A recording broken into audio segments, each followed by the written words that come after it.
Okay, and as promised, I'm going to do a passage from the book of Jasher that is a prophecy of the life of the last days Messiah, so that you'll know how to identify and recognize him. It comes from chapter 70 in the book of Jasher. I'm using the sacredtext.com version and translation. Okay, and I'll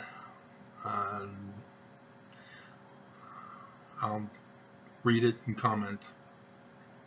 I won't go through all of it because it's kind of long. Excuse me. And verse 1. And in the 3rd year from the birth of Moses, so he's 3 years old, he's just past the terrible twos. Pharaoh was sitting at a banquet, feast. So remember Parable of 10 Virgins, the other video I did, where I discussed the sign of the lunar eclipse has to do with the feast, the marriage feast of the bridegroom, coming of the man-child, the coming of the Jewish Messiah, the coming of the one mighty and strong for the Mormons. And so there's a feast going on, and okay, and so yeah, they use Balaam the son of Beor. No, those are not Egyptian names. So yes, obviously this is not an Egyptian text, but it is written by a Jew who has been influenced by Babylon from the captivity, and they're mixing Egyptian with the Babylonian. So just so that you understand that. Now, okay, verse 6, Now therefore this is a child from the Hebrew children, in whom is the Spirit of God. And let not my lord the king imagine that this youngster did this thing without knowledge. Oh, wait a minute. What did he do without knowledge? Here, let's go back.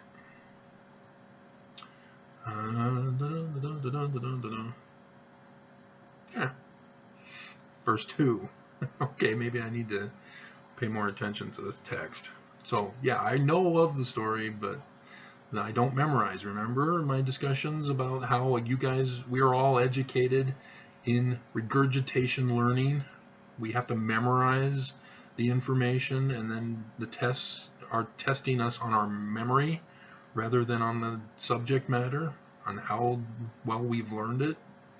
So, verse 2, And the lad, Moses, stretched forth his hand upon the king's head, and took the crown from the king's head, and placed it on his own head. Last days Messiah. Right there. That's where you know this is prophecy of the last days Messiah. And so when the king and the princes saw the work which the boy had done, the kings and princes were terrified. What do we do? Let's kill him. Okay. And then 6 with knowledge. For 7, for he is a Hebrew boy, and wisdom and understanding are with him, although he is yet a child. And with wisdom has he done this, and chosen himself to be the king of himself, the kingdom of Egypt. The king of Egypt, it should be, isn't it? There. So anyway, all right. So yeah, he's going to take over the kingdom from Egypt. This is the last days Messiah. He's going to take over the kingdom, not just from the United States, but the whole world. So they're putting it into story form for us. All right. And Isaac, Rebecca, Padan Aram, not an Egyptian name. All right. Joseph of Egypt, dreams. Okay, now therefore my lord king, in 18, behold, this child was risen up in their stead in Egypt, to do according to their deeds, and to trifle with every king, prince, and judge. If it please the king, let us now spill his blood upon the ground. They're very graphic. They don't just say murder him. Spill his blood on the ground, lest he grow up and take away the government from thy hand, and the hope of Egypt perish after he shall have reigned. And Balaam said unto the king, let us moreover call for all the judges of the land of Egypt, and the wise men thereof, and let us know if the judgment of death is due to this boy, as thou didst say, and then we will slay him. And Pharaoh sent and called for the wise men of Egypt. And the king said to the wise men, this Hebrew boy, judge him. And the angel, who seemed like one of the wise men of Pharaoh, answered and said as follows. So here we have an intervention by the author that, oh, one of them had infiltrated the government to keep Moses safe. And, yeah, fun stuff. If it please the king, send for men who shall bring forth him an onyx stone and a coal of fire. Here it comes, people. Hang on to your hats.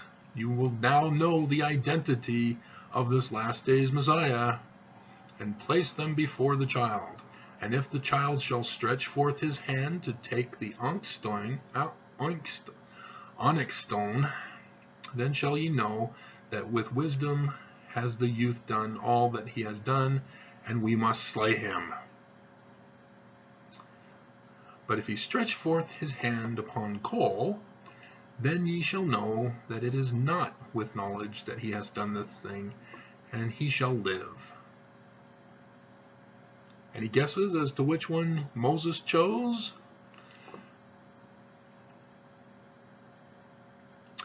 Verse 29. So you see right here, coal is for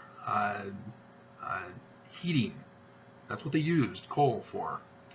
And so this whole clean coal nonsense of Trump, oh, interesting, Trump would use coal during this time period.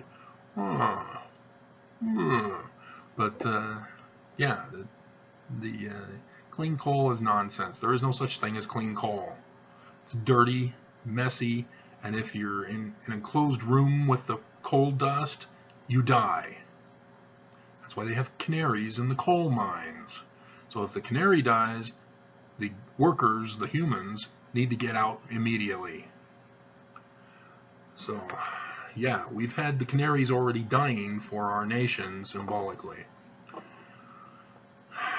Alright, so yeah, the onyx stone, that's treasure. So they're placing before Moses, will he choose treasure or will he choose warmth, a basic necessity? So, do you make the connection? Is this Moses somebody who's going to have only his own personal interests to seek treasure, or is he going to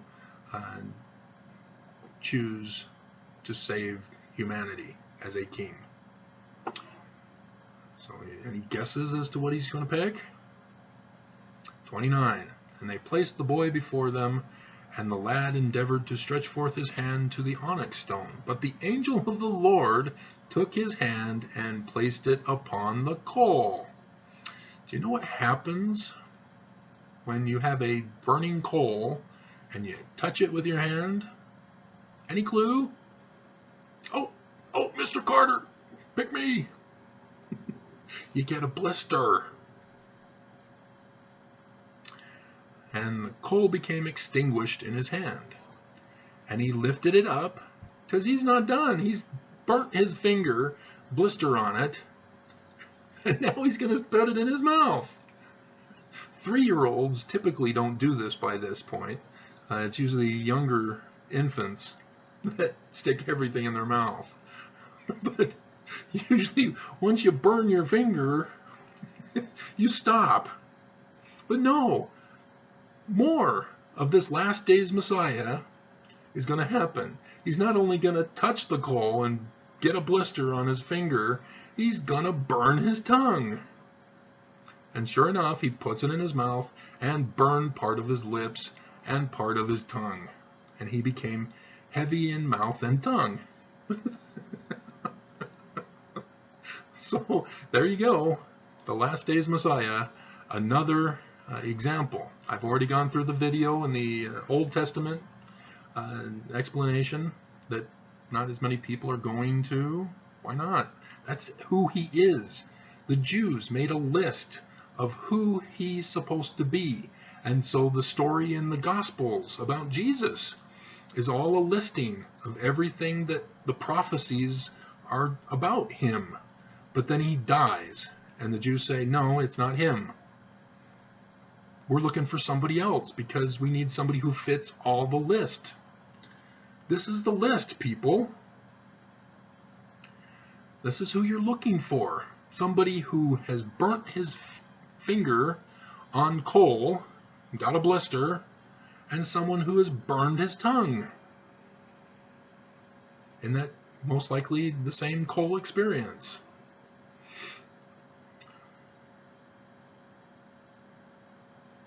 Yep, good times. All right, so there you go. That's basically it. So the boy was saved, and he was able to grow up and become the leader of the people and take over the kingdom because they let him live. You know, it's just like the TV shows. All the TV shows have the good guys win, and it exposes how dumb evil is. Because evil has the perfect opportunity to just pull the trigger and blow off the good guy's head and end the story right there. But no, they have to talk about why they're doing this, giving the motive, so that a court of law can then lock them away for life. And it's always at the last 5 minutes of the episode. It's one of my major frustrations, as much as I like the characters who play a lot of these roles. But but yeah, hesitation destroys nations. That's the theme of this video, and for the latter days. Trump is hesitating, and it's going to destroy this nation. So if you don't like politics, get off my channel. That's all you have to do. But yeah, all these prophecies anciently are not just religious prophecies. They are also government prophecies. And there would be no need for this last days Messiah if everybody was behaving themselves. If we didn't have MAGA hat teens going around picking on people.